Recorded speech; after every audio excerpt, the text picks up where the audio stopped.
Hello and welcome to Pardon the Interception, long brought back from the dead with your hosts, myself, Lee Wood, Nick Taylor, and Shifty Eyes, Conrad Williams, himself. Lockdown's all been fun for everyone, obviously, so we thought we'd try and bring back a favourite of some, and for those that didn't want it to come back, tough, it's back. Nick, what can we look forward to today? So in the rundown today, we'll be looking at the drafts in the from the last few weeks. We'll go through each division and each go through each round one and have a look at the best picks and the best value picks overall. We'll have a little bit of a rundown of the week zero game plan, what you maybe want to play around with, and then we'll have a bit of roundup and see whether there's anything you guys want. Okay, Conrad, where do you think we should start this?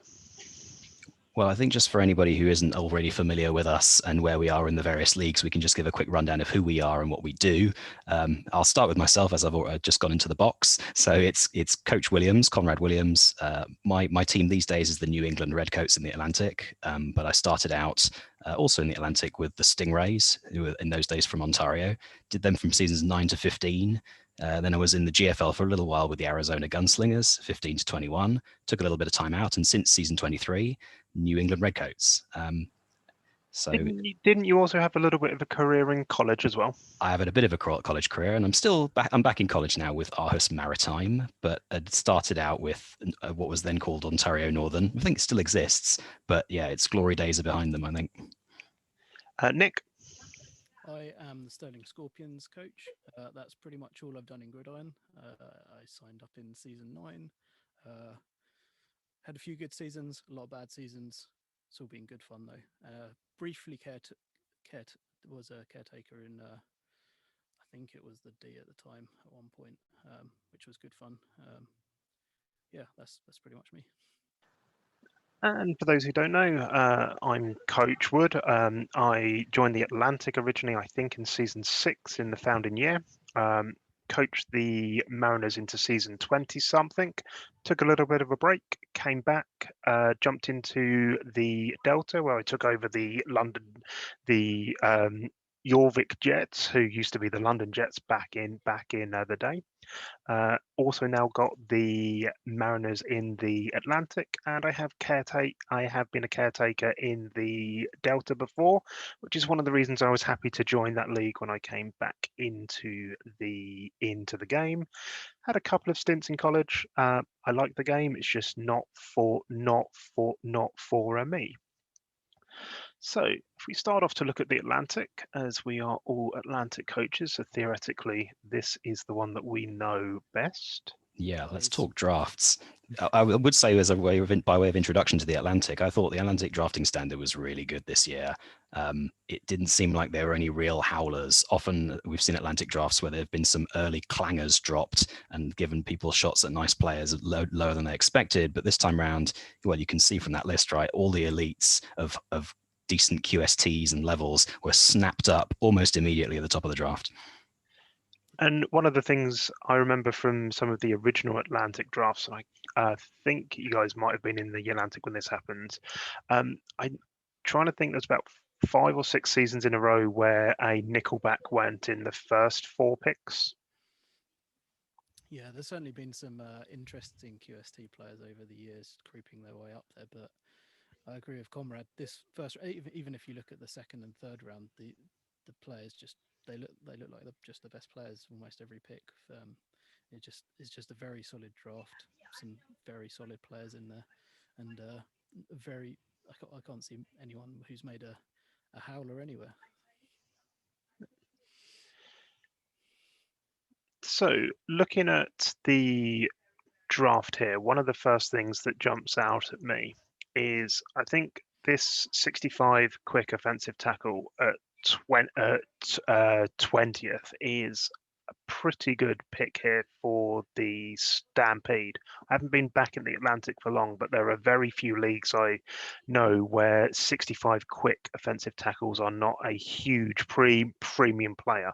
I can see we can see that a 60 quick quality went ahead of him with two levels higher. Personally, for my like, I would have taken the 65 quick tackle, as someone did in the bit with the 15th overall pick as well. Yeah. I don't see or see many drafts where a player like this will drop this low in the first. Yeah, your real question, I suppose, is how much you value that pass blocking attribute. Because if you scroll down a little bit more, you can see the Sonics at 25 have got a level 7 of the same, again with the perfect QST. So you could arguably say that's depending on how much you value that plus blocking attribute. Maybe the Sonics is the better pick, but certainly, yeah, if you're lucky enough in the low first to be getting decent level pure left tackles, it's great news for anyone down there. And I think the pass block comes down to if your main offense is a passing based offense, that I think it's a 50% chance of a positive positive change on a potential sack. That can be worth a little bit in level. Nick? Yeah, I can agree with that. There's certainly a few good tackles there.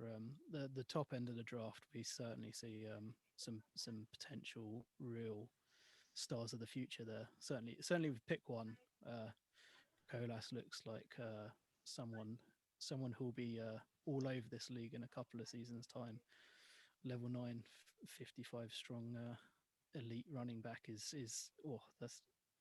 I mean, who wouldn't get excited about having that in their Yeah, you roster? can't argue with that guy. He's going to be, you would expect him to be dominating on the run line in years to come. I mean, at the end of the day, I feel like the way Gridiron is right now, it's an elite dominated game in terms of the star players. And if you're looking down the lists of like the top stats in any given season, you'll see it just be peppered full of elites because they will have coached so high in their first couple of seasons, shot up to a huge level, and then just be battering people. So yeah, those elites are the ones to watch out for. Yeah, on a similar note, I actually really like pick 9 with the Bears with a quality 80 quick wide receiver. It's a similar level of like it's just going to be there, like getting yards every single game in a couple of seasons time, and they already have that strong passing roster as we saw last season, if I remember correctly. And another receiver like that is it's just perfect for bringing in the future once they rotate one of their other receivers out.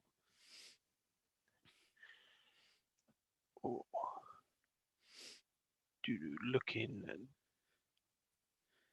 down the list, having a level 8 near perfect inside linebacker drop to the 27th is definitely a really good pickup for Brixton here as well. It's not in many leagues you'll see a more or less perfect QST player over level 8 drop down outside the top 20, top 15. Yeah, I can agree with that. Interestingly, I feel like there's been a lot more run run line sort of offenses these days. So maybe those linebackers will drop a little bit further than we might have seen in the past. Maybe you want to lean a little bit more towards the strength. I know middle linebackers are the QST don't matter quite as much, but having some extra strength in there right now, I think, is more valuable than maybe people are realizing. It's always an interesting discussion with the linebackers, inside linebackers, because the 4-3 is very, very popular, and people love a middle linebacker and love to stick their inside linebacker in that middle position.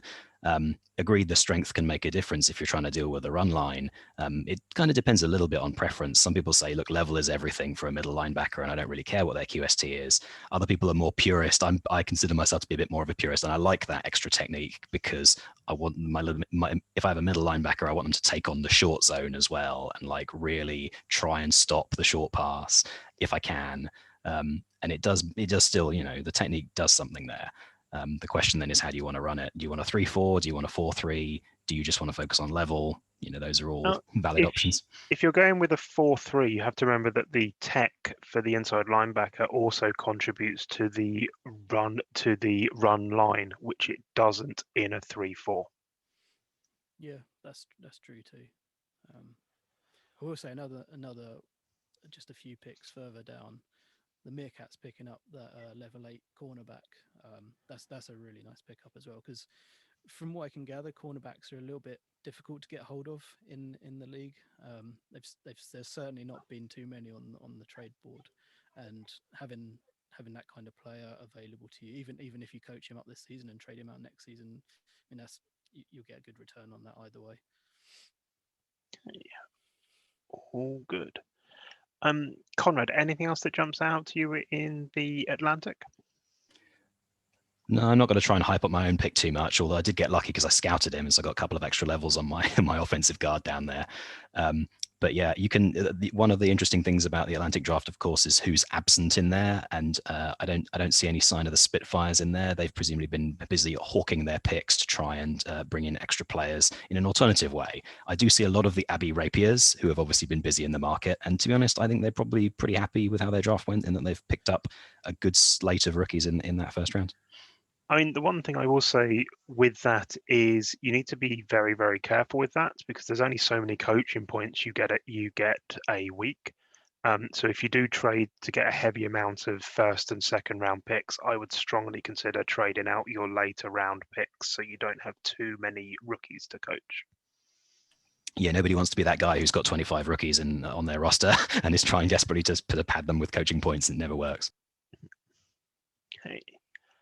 Let's move on and look at the Delta draft. So this one falls to me, being an active coach in the draft itself. So in no particular order, I'm going to start off with IB2 here at the start. Okay, he hasn't dropped far, he's dropped a single place.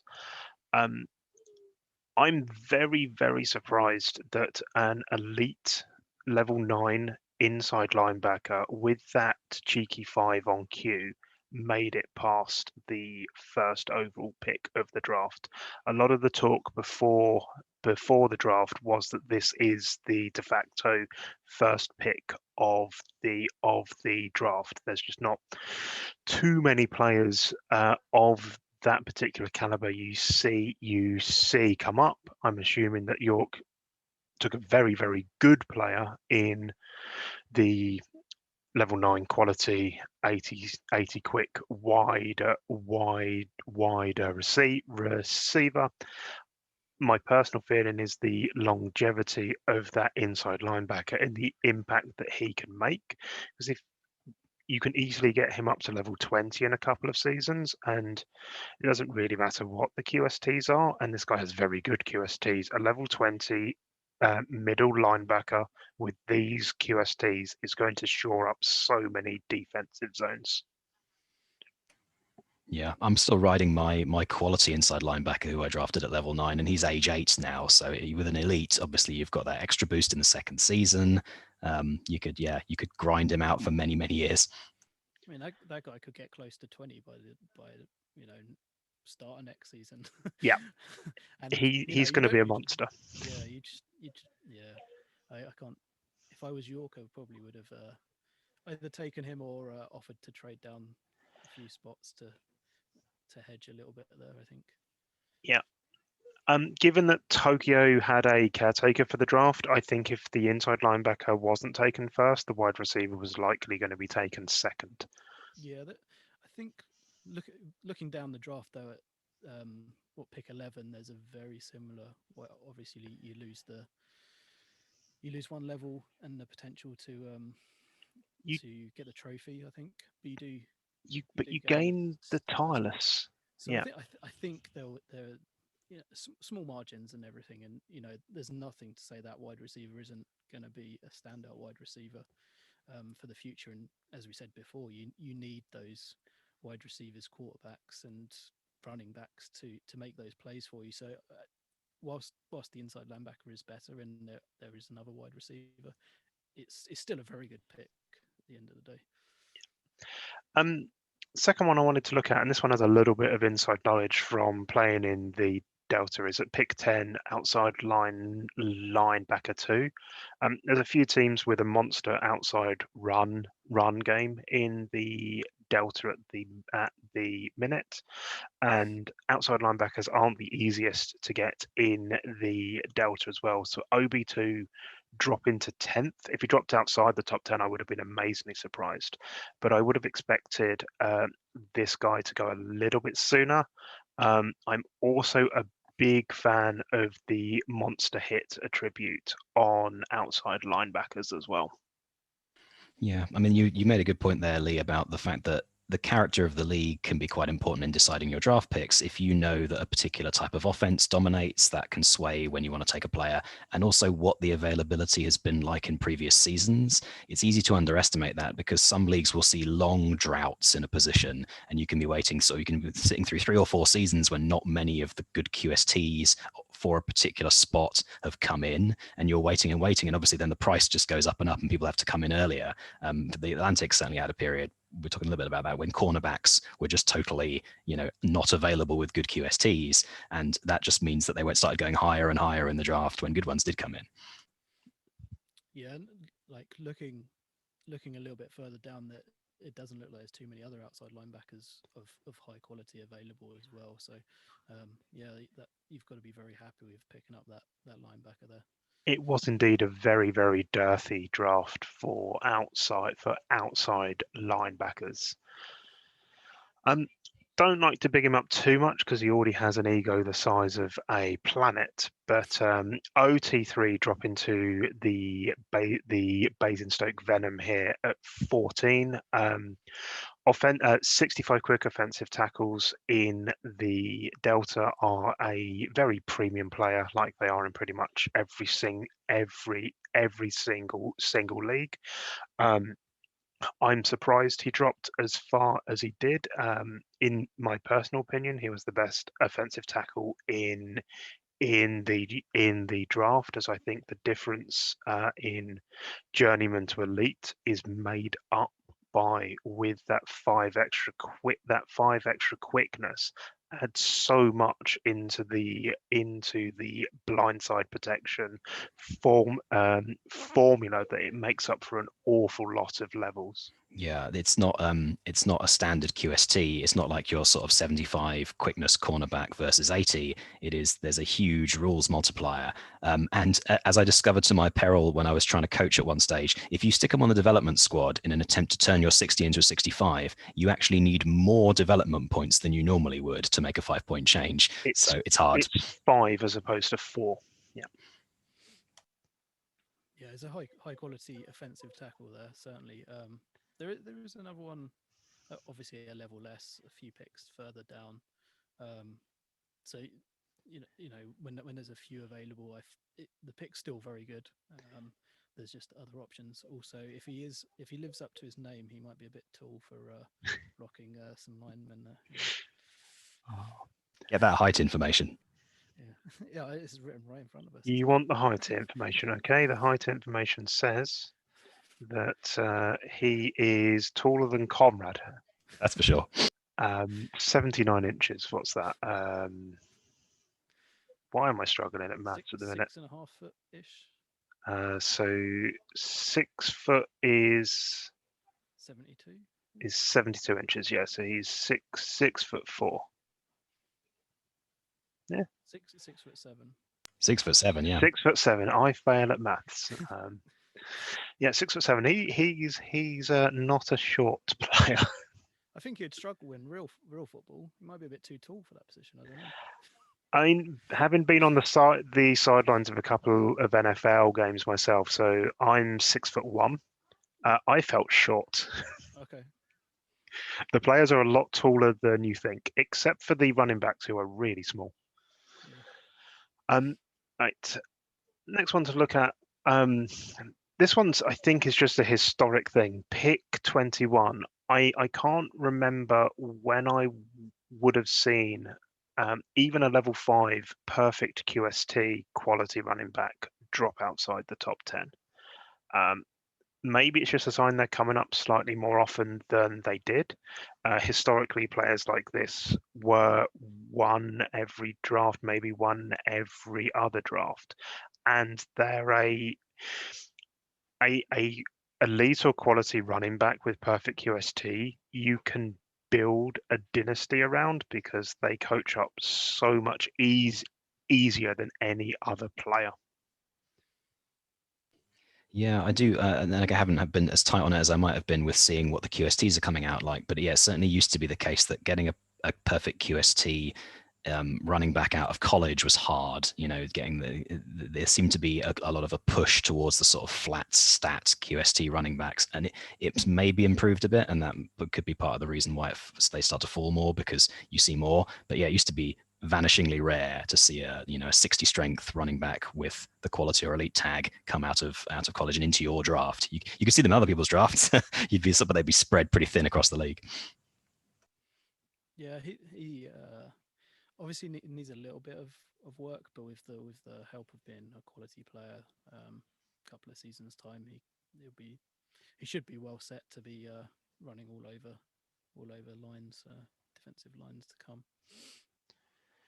Not directly related to what I'm talking about, I just noticed the Ipswich Patriots have named the running back they drafted with exactly the same name as the running back I just cut. Hey. The last one I wanted to look at here was Kendall's pick for the Virginia Copperheads here at 26. I think he was doing a fist bump when he saw with the 26th overall pick, he got a 65 quick quality level 6 defensive end with the attack tributors.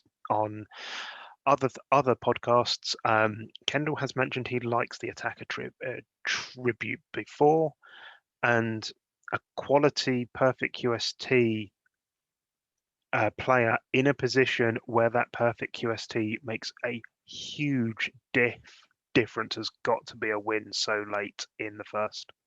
Yeah, that's a killer edge rusher, right end. It's going to get a lot of sacks.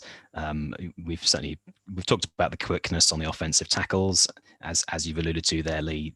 Quickness on the defensive end is the other one, right? It's the one of the two where that particular QST is greatly different from the previous one. So 60 to 65 is again a massive jump in the amount of pass rush pressure you get, and so yeah, fantastic player for that stage of the draft. Yeah, I can't add too much more to that. It's just a very good player and very good pick. Okay. Next, should we look at the GFL? So let me just get that up. GFL draft reports. Conrad, do you want to lead us through this? Yeah, I'll have a little bit of a chat about the GFL as a former GFL coach, albeit only for a short while. I think the thing about the GFL is you will naturally expect that most people have got their heads screwed on in terms of the strategy of drafting the right players, and there won't be too many big mistakes. There won't be too many big opportunities to make a steal. But that said, yeah, there's a few things I want to talk about first in terms of how it generally looks as a draft, and then a few key players we can call out. I mean, general draft point comes out in much the same as the Atlantic at the top end, which is the elites have gone. The top elites with the top QSTs and the high level have all been snapped up immediately. I don't think you can argue too much. You can't quibble too much of picks 1 through 5 about whether you'd not be unhappy to receive any of those players, I think. Then you see the kind of the pattern goes into the top quality players after that. So you've got the sort of the 3 most excellent non-elite players. And then you've got the shift where it gets a bit more interesting is when from like pick 9 onwards, because then you have kind of a choice about, do I go for an excellent QST journeyman, or do I take the slightly more wonky QST elite and try and hope that the big level matches up better than the lower level with the perfect QST. There's some interesting choices there. I guess the players I'd rather call out are kind of more at the bottom end, because by that stage, you can say that particular picks look really excellent in light of what was available. And you have to do a bit of planning, right, once you get to that level of shortlist, because it's going to be dropping down. So I think one thing I noticed about the GFL is inside linebackers. There's quite a good class for inside linebackers. You've got multiple elites in there. You've got decent high level other inside linebackers at journeyman. So I think the best picks for me are the ones where they manage to snag one near the bottom of the round and get a player who is just objectively excellent at the position. So I like pick 21. which is the Mendes Goats selecting Wurst, who is again perfect QST for the stop in the short zone, level 8. And I really like nearby at 24, the Pirates Oppenheimer, who again, totally different sort of player in that he's not got the pure technique QST, but he's elite, level 5. He's got the leader 2, which again, in terms of positions where you like leader, you want inside linebacker to lead your defense, and you want your quarterback to lead your offense. So best place to have a leader stats on the defense. Two great players to snag in the 20s, I think.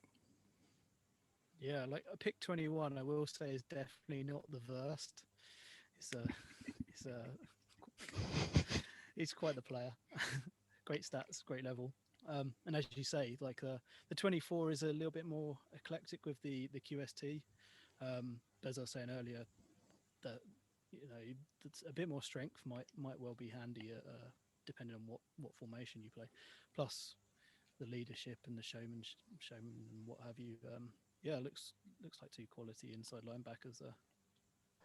Yeah, pick 24 is definitely a statement of I'm going to be running a 4-3 or a 3-5 defense, as the leader only kicks in if the linebacker's playing middle linebacker, if I'm remembering my rules correctly. I might be wrong on that, but the flatter QST definitely leads to being a 4-3 base defense to get maximum usage out of both the strength and the technique on that particular player. Oppenheimer's definitely going to be dropping a bomb on a lot of passing off offenses and running offenses in the seasons to come. We'll see if it's the A bomb or the H bomb.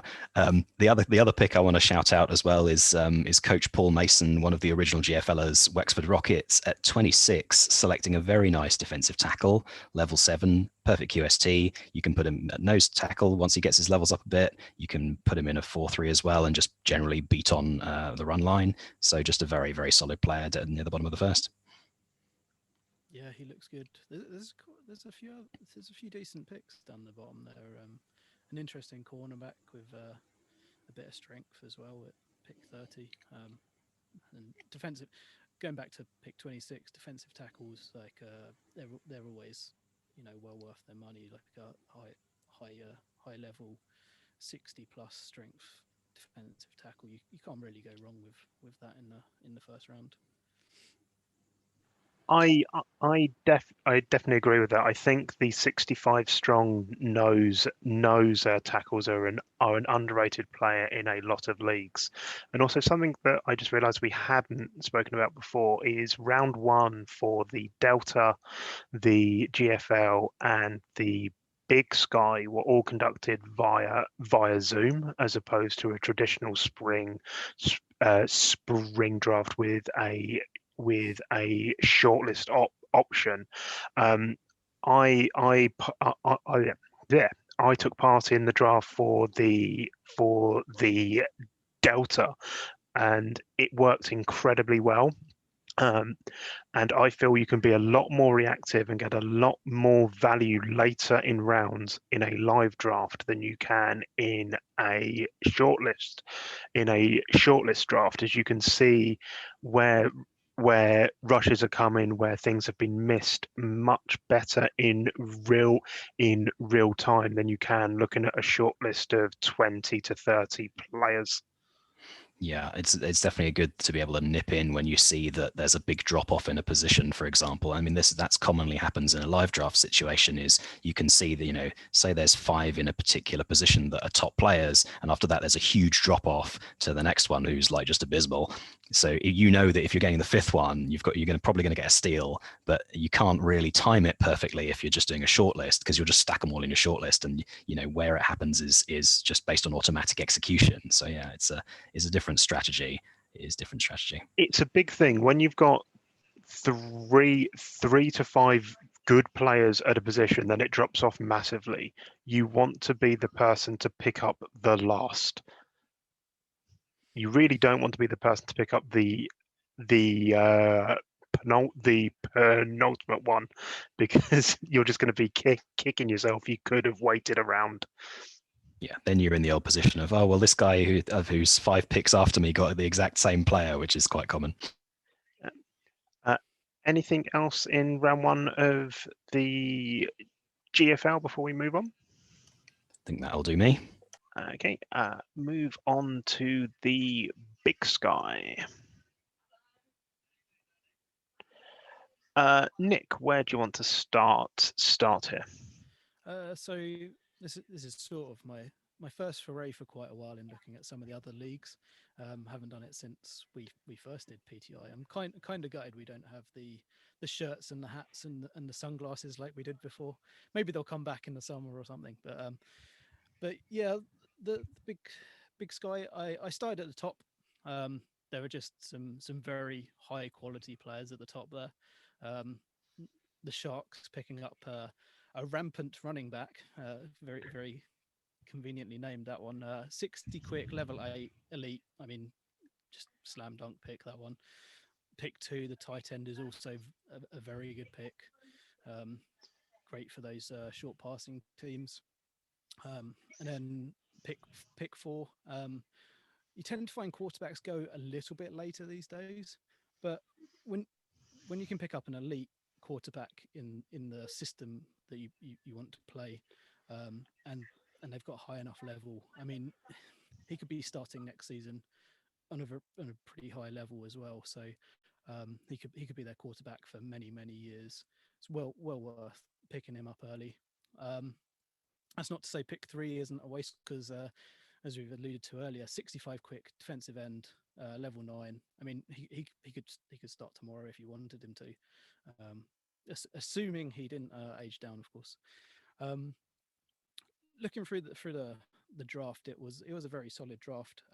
Actually, coming down the draft a little bit further, I think some of the best picks were pick 23. I think it was 23 was a quality center, quality strong center. Centers are always worth their weight. You know, even if they're not your starter, they can back up across the whole line. And I felt like the Marines got a really good pick in there with a level 8 quality center. That's not to knock the Rapiers 2 picks earlier, getting pretty close to the same player.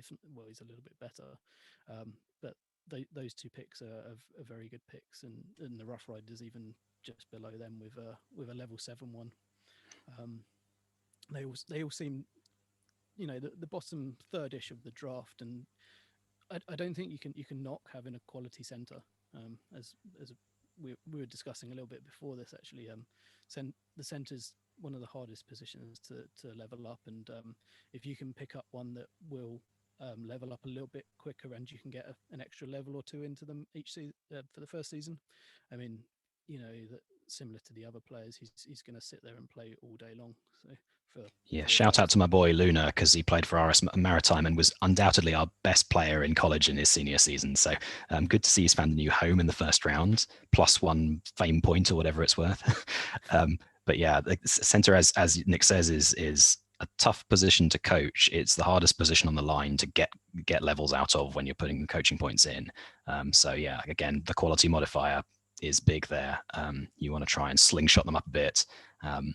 And with the quality tag, you get the extra percentage points, and you don't have to worry as much about, oh, is my offensive line coach really good, and all that sort of thing. Yeah, I agree with everything that's been said there, and it also goes to prove the point that we highlighted the pick at 23, whereas the pick at 21 is largely exactly the same player, just with an extra tribute on. You're going to get more plaudits if you're the last player that drafts the version of that. And that's unfortunately just the way the game seems to sit. Yeah, not so much of a gap there. Although I was noticing as we were just talking through there that the Brisbane Phoenix have done a bit of a raid on the first round, having snagged picks 2 and 3 overall, and then popped back in again at 15. So they've clearly been busy in the trade window. Let's just hope they didn't overpay for those tasty picks, because they're great players, but you never know. Usually it costs to get in that high. People will squeeze you once they know that it's picked 2 overall or 3 overall. Yeah, definitely. Nick, anything else in the Big Sky before we move on? Just one other player, and that was pick 31, Mhm. who was up for the potential trophy and decent quality, decent QST safety with the quality tag, and did actually pick up the Parry trophy. Certainly one to keep an eye on, picking them up low down there like that. Yep, and that trophy's good for 2 levels, I think. I can't remember exactly. All I know is it's good for you. It gives you more levels good. Yeah, We will. exactly. Oh, let's go have a look at the Continental, a league that I haven't looked at for a long time since my brother had a team in it. So, in no particular order, I was all over this draft when I was looking at it throughout the rounds. Start at pick 15. I'm a fan of 65 guards, be it strength or be it quickness, depending on what you want to do. They do an awful lot for you, and especially in designer plays. So having a elite, perfect QST pass blocking guard with the pass blocking attribute fall outside the top 10 to me is a very good value pick here. And if the Nashville Marauders are also a passing team, that's going to be a massive boon. Yeah, I mean, traditionally, of course, the offensive guard, people think about it the way they think of the real NFL, and they think, what I really want from my offensive guard is to make holes for my running back to go through. But, if it depends on your team composition in Gridiron, in that, you could be, if you're a pass first team, maybe you don't really care about having lots of run line strength. So you can either just specialize and say, look, all I really want my guards to do is pass block, or as Lee says, you can use designer plays to get maximum value out of them. I mean, I'm guilty, to be honest, of focusing always on the strength of my offensive guards, because I like to try and have a run option open and have a run line option open. But if you don't not so fussed about that, yeah, you can get a lot out of this guy. Or if you still want to run line option, I did this with the Jets last year as I had a quick guard. If you run the pull blocking scheme, it pretty much treats their 65 quick as 65 strength. Also, if you don't like having a backfield and just want wide receivers, I mean, nothing better than having more protection there. The next one that jumped out at me, and this probably goes back to, as Conrad said, the dearth of cornerbacks the GFLA had, is the Houston Bullets at pick 30, picking up a 75 quick quality cornerback with the 30th overall pick. I have no idea how this guy dropped so late, and this was an awesome pickup for the team. Yeah, I can see that. Like, he's got the QST you really want in a running back, cornerback even. I mean, he'd be great as a running back, but imagine how fast he'd be. He'd be at the end zone before anyone had even realised, even anyone handing off. Anyway, yeah, he's got the perfect QST for a cornerback, and yeah, his quality level 6 is a decent starting level. Get those 5 pops this season, a couple of pops next year in aging, and you've got a starting cornerback there for years to come. So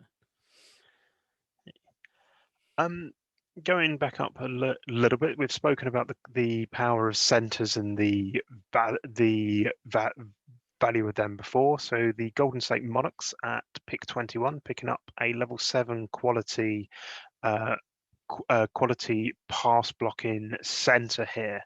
I think is a very good value pick for the second half of the draft as well.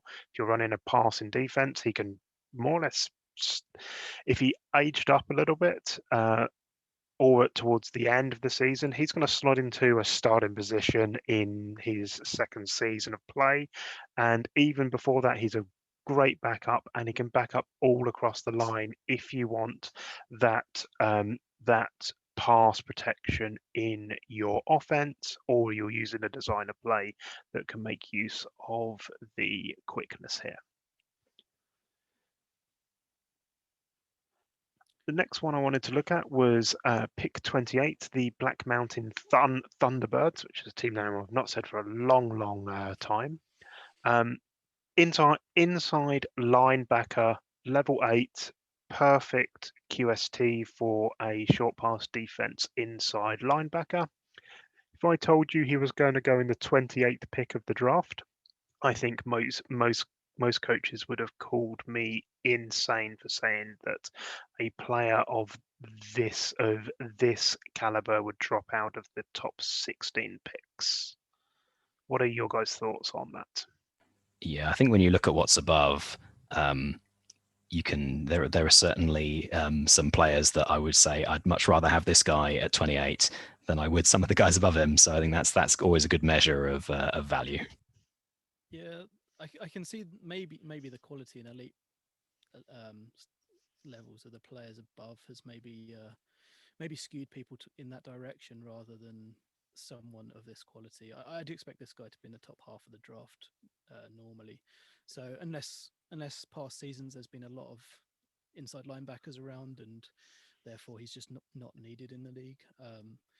But also it's nice to have people thinking a bit differently. This draft certainly looks a bit different.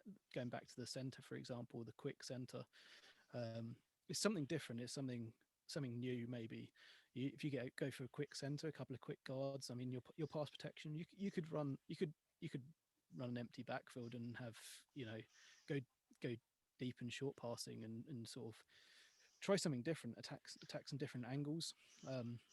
That's not to say this inside linebacker isn't going to be one for the future, because I feel unless you're very unlucky, he will be. It's already a level 8, maybe even borderline playable depending on your starting linebackers. If you picked up a level in aging as well, could be starting by the end of the season. Okay. Last one to quickly look at is pick 20 here for the Winterfell Westies. I just like a nice, solid, strong guard with quality at level 7, falling outside the top half, and added bonus to boots. He has the frenzy attribute as well. One of the things I like about Gridiron is building rivalries with as many different teams as I can. So that makes frenzy. If you've got rivalries, especially with your divisional teams, that's just levels for free.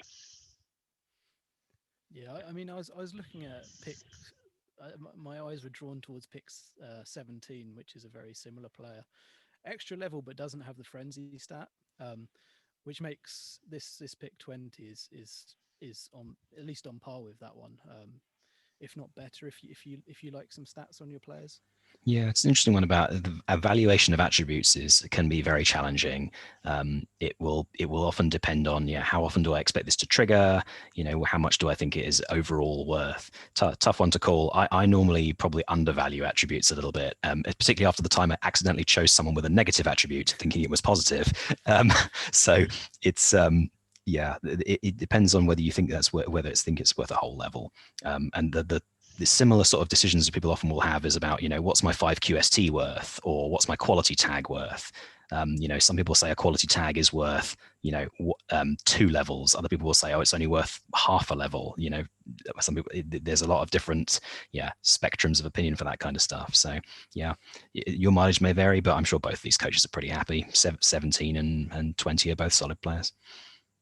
Okay, and finally, and not least, let's look at the Empire draft. So, Nick, where should we look at first here? So I got the joy to look through the Empire draft as well as the Big Sky draft, and I actually have to say the draft quality once again is top notch, and um, the the coaches themselves have done really well in this draft. I could see very little wrong with the first round of players getting picked. The draft looked very strong in general, and much much like the previous few drafts, the top quality players have gone at the top there. You know, you've got pick one, another running back, or people like those running backs, whether it's high strength or high quickness. Level 9 quality, pretty good chance of starting next season, if not towards the end of this season, or you know, if you know this your team was on a bit of a downer last season, maybe you just start him from the start, and all right, you risk injury, but you can get that XP into him early on. So further down the line, he's worth a lot more. The tackle in pick 2 is also another excellent player, as we were discussing earlier. 65 quick, offensive tackle, elite. I mean, that guy's going to protect your quarterback for years and years and years. And then also looking at the outside linebacker, third down is not quite the QST you'd want. It's got a bit of tech in there, which is an interesting one, and he's got the showman stat. But he's elite. He's level 9. I mean, are you going to worry too much about the QST being a little bit off when you've got those extra levels and the ease of coaching them up to a higher level? I don't know, but those top 3, well, probably the top 10, they're all very solid players overall. I think my man Kirk from Aarhus Maritime got a bit of a shaft there, not going higher up. Certainly, number 8 is a way worse player than him. This sort of wonky flat QST guard journeyman. You can have an elite, good QST outside linebacker with an attribute. You know, should have picked him earlier. Conrad, it's still a first-round pick. You still get the fame. We'll get the fame. Good.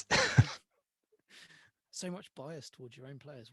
Your ex-players? What is this? Those were in fact my two best players at Aarhus Maritime. So we had Luna. We now have had Kirk as well. Although he actually kept his elite status, because you know, sometimes the elite drops down to equality. And hearing from other people I know in college, I'm assuming Kirk played running back.